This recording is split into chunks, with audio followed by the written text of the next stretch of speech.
বিমানবন্দরে দুর্ভোগ ও জনমনে বিরক্তি সৃষ্টির জন্য চেয়ারপারসনের উপদেষ্টা ও যুক্তরাজ্যের সভাপতি এম এ মালেককে সতর্ক করেছে বিএনপি। বুধবার বিএনপির কেন্দ্রীয় দপ্তর থেকে চিঠি দিয়ে তাকে সতর্ক করা হয়। বিএনপির একটি সূত্র এ তথ্য নিশ্চিত করেছে।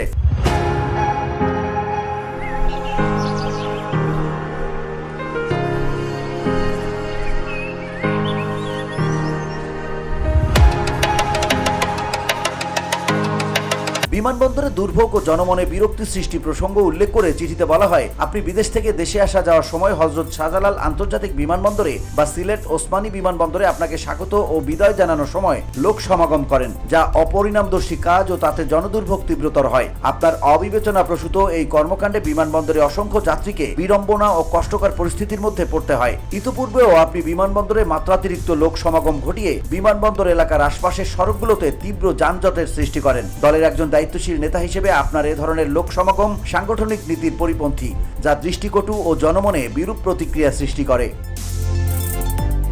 চিঠিতে আরও উল্লেখ করা হয়, এখন থেকে আপনার দেশে আসা ও বিদেশে যাওয়ার সময় বিমানবন্দরগুলোতে জনদুর্ভোগ সৃষ্টি করে এমন লোক সমাগম ঘটালে বিএনপি আপনার বিরুদ্ধে সাংগঠনিক ব্যবস্থা গ্রহণে বাধ্য হবে।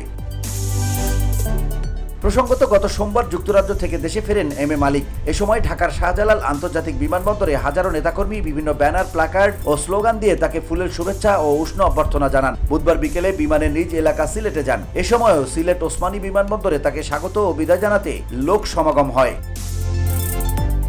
VOD Bangla news desk.